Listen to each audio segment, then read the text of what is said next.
Chromakopia. So Chromakopia just dropped, and I know what you're all wondering. How does it stack up to the rest of its discography? Well, it's time for a very special video. I'm both known as a Tyler the Creator fan and hater depending on who you ask, but today we're going to dive deep. We're going to go through his discography just as I did long ago, and we're going to rank everything. Will I love it? Will I hate it? What will I rate it?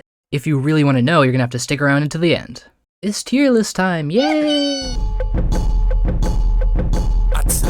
A dick quicker than Mexican sprint over borders. I give a fuck like a quarter with 20 cents. At Hampton with Fred Hampton, relaxing at Hampton campus, the fucking financial.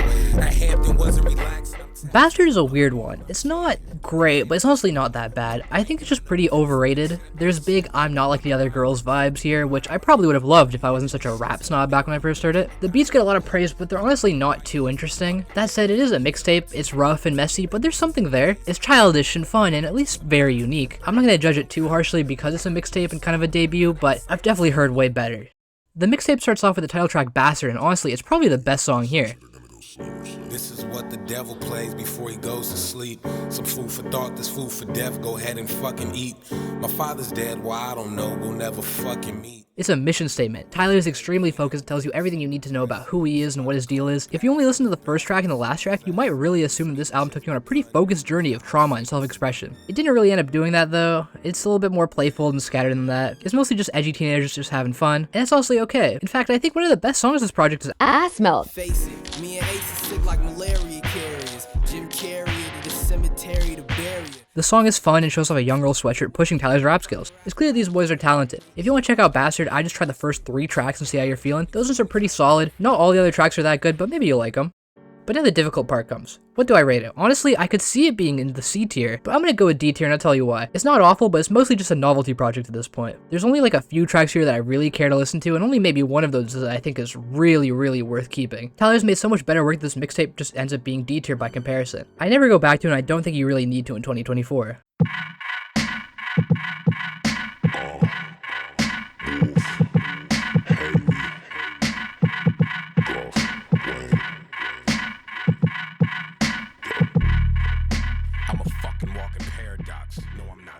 Yeah, Goblin's kinda bad. I don't hate it, but I used to. When I first heard it, it was the worst album I'd ever heard, so I won't even put that against past me. It really feels like a continuation of Bastard, but with a Tyler who's having trouble dealing with all the attention on him. And honestly, I feel kinda bad because he was so young and so many people were being critical of him just being a kid. He says on one of the tracks, I mean, I'm not that great of a rapper, but as a whole, I'm pretty cool, right?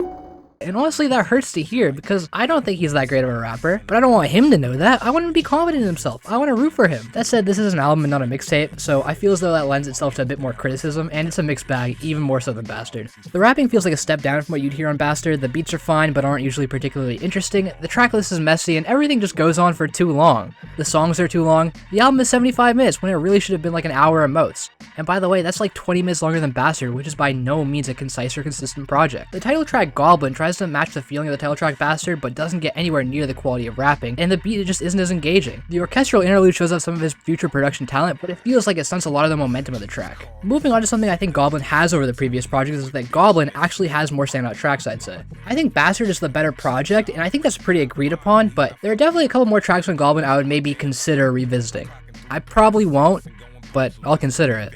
So that makes it a little bit more difficult to rate. I know I should put it below Bastard, but at the same time, I really don't think Goblin is that bad. I'm glad that on Bastard and Goblin, Tyler is expressing himself and trying to be who he is without compromise, but the quality isn't always there. I think my main issue with both projects isn't conceptually what they are, like some people might assume, but just the fact that the execution seems underdeveloped and unfocused most of the time. I think I can probably put it in D tier, but that just doesn't seem right, so yeah, it's gonna go in F. It's not like a 0 out of 10, but it's definitely his worst project. I think the biggest thing that makes Goblin such an easy pick for Tyler's worst project is that instead of focusing on who he is, like he does in a lot of his other projects, he focuses on how people see him. And while that could make for an interesting project, it just feels very insecure, and that's real and that's fair and that's valid, but he doesn't really tackle it in an interesting way, which just leaves it to be kind of bland here.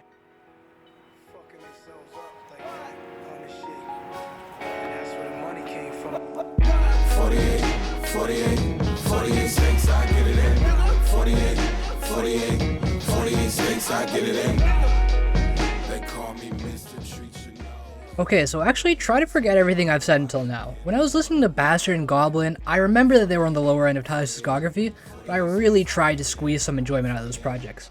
I was coping and rationalizing, but at the end of the day, I stuck with my gut and put them at the bottom of the list, and I'm really glad I did, because unlike his previous projects, Wolf is just genuinely great. I can see how people used to say it was his best project. It really is convincing. The album is long at 70 minutes, but unlike Goblin or even The Shorter Bastard, I was not waiting for it to end at all. This album is a full artistic vision from Tyler with beautiful production, pretty good rapping performances, and a very solid narrative. There are some songs that I didn't love as much or I think could be cut, but those are for the most part superior to what we've heard in the previous projects with maybe a couple exceptions. I remember overlooking this album originally, but when I revisited it a while ago, I was really impressed and remained so. Tyler is matured and focused, and it leads him to creating a soundscape that is, for the most part, pretty beautiful. It's the first real modern Tyler album where he's showing genuine skill in his artistry, and I think it's really overrated by some and underrated by others, including myself. The track list is kinda messy and could be fixed up with a bit more focus, and no, I still don't think Tyler's an amazing rapper or anything, but some of the tracks here are pretty solid and meaningful, and his performances are pretty good. I genuinely think this is a great showcase of talent. If you told me you listened to Wolf in 2024, I would completely get it. There are too many standout tracks to name, but two that I really enjoyed even when I didn't love the album originally were Answer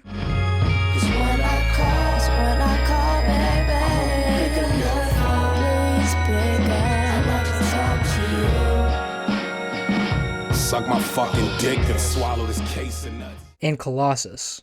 Went to Six Flags came up and said, "Hey yo, can we get a pic?" I said no, and they said, "Oh." It's not like Tyler had shied away from personal or vulnerable topics in the past, but he's finally made those songs sound pretty good. And shout out to Rusty, which is just a genuinely great rapping display from everyone. Fuck you, Tyler. Watch me get this money, nigga. Tired of being hungry, nigga. Nothing funny, sass me while I'm thrashing. I'ma punch you, nigga. In a world where kids my age are popping mollies with leather, sitting on Tumblr, never outside or enjoying the weather. Can name a sweater but not a talent, or don't know if whether or not they got one. Try to change their life for the better. Shit just like the nights I look forward to not remembering. So much for being sober, I hope that you can forgive me. Anyone watching this video who isn't familiar with Tyler might be thinking I'm about to put this in S tier by how much praise I'm giving it, but honestly, the shocking thing is that this is gonna get B tier, because as crazy as that is, he still has so much more room to grow. We just have to get through some growing pains.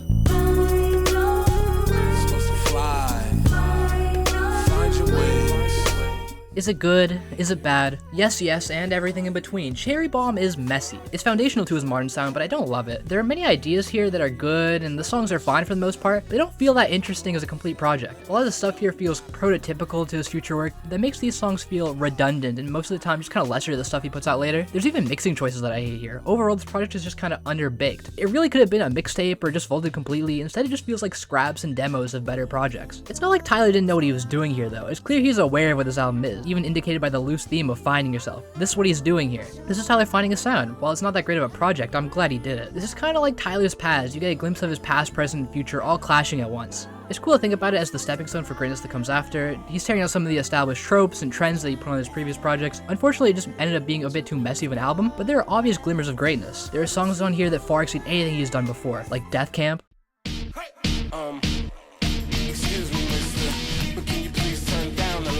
Fucking. Young, Perfect, Girl, you're perfect, but you're too fucking young.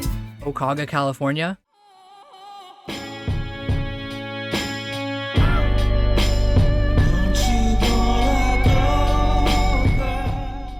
and a couple more.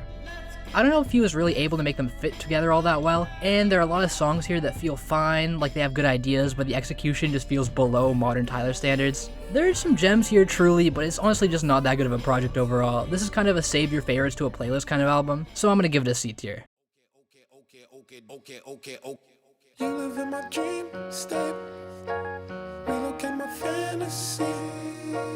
I stay in reality. You live in my dream state. Oh man, I remember when I first listened to Flower Boy, I didn't even like Tyler, and I knew this was a great album.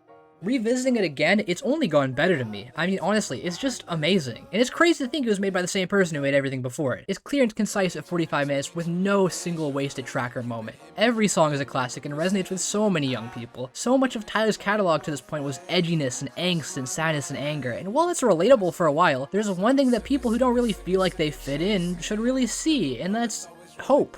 It's something that I would love to see. Growth, acceptance, glimmers of hope. It's fun to wallow in angst, but there's such a beauty in finding yourself and learning that everything will be okay. Tyler isn't perfect, and he never will be, but he's growing and he's getting better, and he's showing that here. His talent truly blooms in this project, unironically.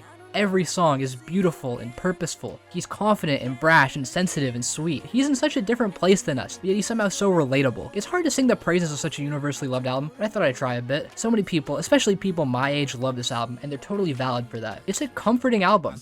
I'm not even the biggest fan of it, and I'm feeling an S tier. This is just the definitive Tyler, the Creator album, and there's no way he could top it. Okay, so we're supposed to kind of go to Igor, but I kind of forgot about the Grinch EP, so we're just gonna go through it really quickly. It's only 10 minutes long, 6 songs, they're all fine. I don't really like Christmas music, and this is okay, so I think I'd rather listen to this during the holiday season. It's not super interesting, but again, it's fine. I'll probably just give it C tier.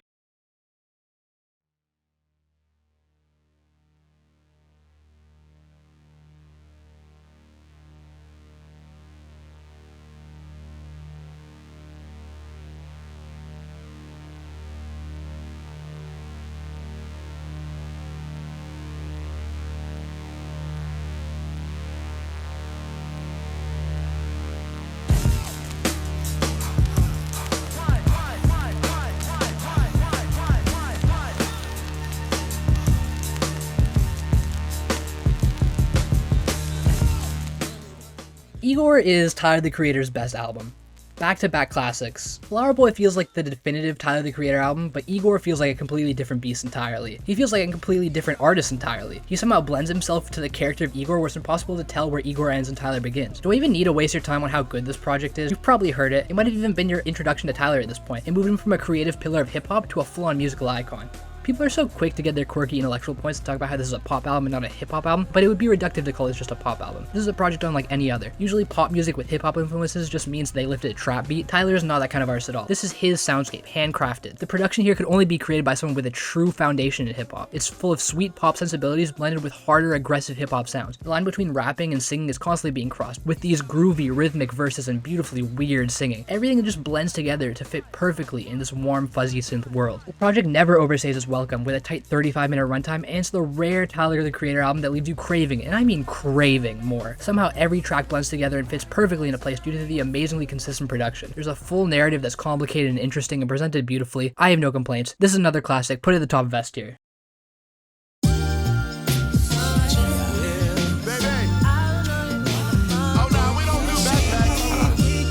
So Tyler just makes good music now. Call Me If You Get Lost is honestly great. It's luxurious and braggadocious, but it sounds good to hear that from someone like Tyler. It's insane to compare where he started with to where he is now. This is the first project we've gotten in a while where Tyler's trying to put a focus on rapping instead of the vibe and story of an album, and go listen to him rapping on his earlier project and compare it to his performances here. Even if I think Tyler's not that amazing of a rapper, he's honestly not that bad and is clearly improved by so much. The whole project is loose and messy with very little connective tissue, but the addition of DJ Drama with his Gangsta Girls vibes really helps fit everything together with a mixtape feel. There's a huge variety of songs, but they all keep the quality and somehow fit the luxurious vibe of the project. Tyler absolutely feels like Tyler Baudelaire on every song. He tackles money, fame, relationships, expectations, and more in ways that feel flexy, but really fun coming from a kid you want to root for. There's really not much more to say. This album is great. It's fun and full of quality. I prefer the more tight-knit conceptual albums like Flower Boy and Igor, but you're getting so much great Tyler, the Creator music here that the longer runtime is never really an issue. I'm gonna give it A tier because while you're getting some top-tier material, I'm not crazy about every song, and I really do prefer his more structured albums, but it's still really, really good. She could rob my face, I don't want nothing in return. Her body counting who she fuck ain't never my concern. I'm trying to buy my neighbor house.